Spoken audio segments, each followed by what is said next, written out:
The 4 new military bases that will be used by American forces will be scattered around the Philippines. It's been 32 years since the U.S. Navy pulled out of the Philippines, but as the threat of China increases, the Navy may be coming back. And our military forces share an unbreakable bond. The United States Defense Agreement with the Philippines is ironclad.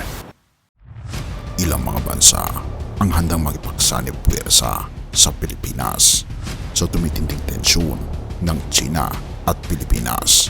Kabilang dito ang Estados Unidos, ang Japan, Australia, Republic of Korea, Germany at ngayon ay umaanib sa atin ang France. Ito na nga ba ang nagbabadya na digmaang pandaigdig ating pag-usapan, mga kaibigan?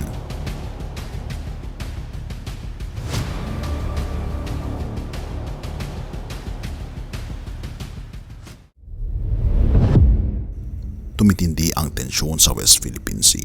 Idagdag mo pa dito ang nagbabadya na pagbabanggit ni President Putin patungkol sa World War III at tila baga ang 2024 ay isang palaisipan kung magkakaroon ba ng mas matindi na World War sa kasaysayan ng mundo. Ika pa sa Philippine Star, mas marami ng bansa ang nagmumungkahi na makipagsama sa pagpapatrol kasama ang Pilipinas sa West Philippine Sea. Ang Philippine Coast Guard ay matibay sa kanilang paninindigan na ipaglalaban ang soberanya ng Pilipinas sa West Philippine Sea laban sa China, habang sila ay nakikipag-ugnayan sa mas marami pang bansa para sa karagdagan at pagpapaunlad ng kakayahan. Sa isang post sa X noong Huwebes ng Global Times, ang pambansang Ingles na payagan ng China sa ilalim ng People's Daily ay sinabi ng tagapagsalita ng Ministry of Defense ng China na si Wu Qian na reyna ang isang Pranses na plano na magkaroon ng magkakasamang patrol sa Pilipinas sa South China Sea at isang magkakasamang pagsasanay sa pagitan ng Pilipinas at India sa rehiyon. Ang hidwaang pandagat ng China at Pilipinas ay ang isyu sa pagitan ng dalawang bansa at walang karapatan ng anumang pangatlong partido na makialam, sabi pa ni Wu. Bilang tugon, ipinagtanggol ni PCG Commodore J. Tariela ang plano ng Pilipinas na isamang iba pang mga bansa sa pagpapaunlad ng kakayahan ng militar sa pamamagitan ng pagkipagtulungan sa militar sa ibang bansa na sumusuporta sa umiiral na sistema ng batas. Hindi lamang may liligtas ang Pilipinas ang dominasyon ng China, kundi maaari nitong pigilan ng hindi makatarungan at mapanakot na asal nito, sabi ni Tariela sa X.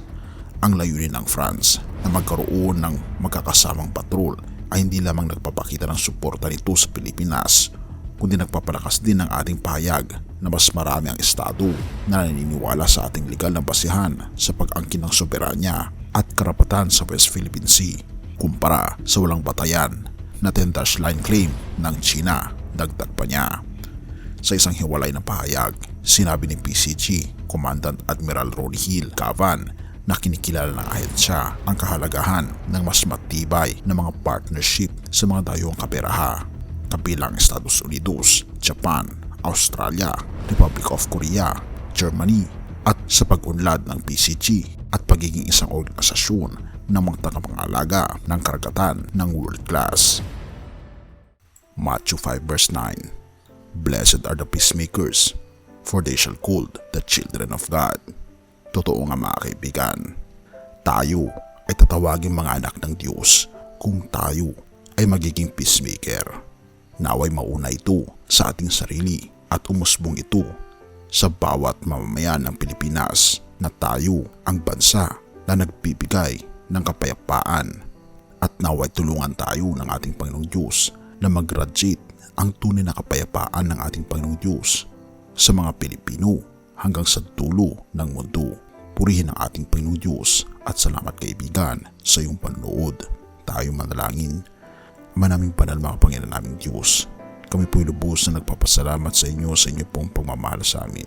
Nawa po Panginoon, ang inyo pong walang sawa na pag-aaruga at pagbibigay sa amin ng kapayapaan ang siyang umiral sa aming puso.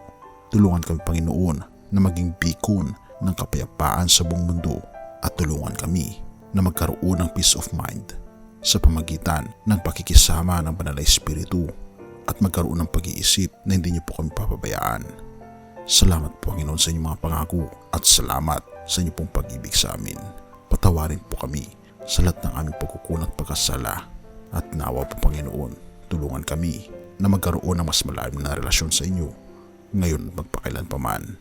Purihin ka o aming Panginoong Diyos, pagkat ito aming sama't hiling sa matamis na pangalan ng aming Panginoong Yesus. Amen.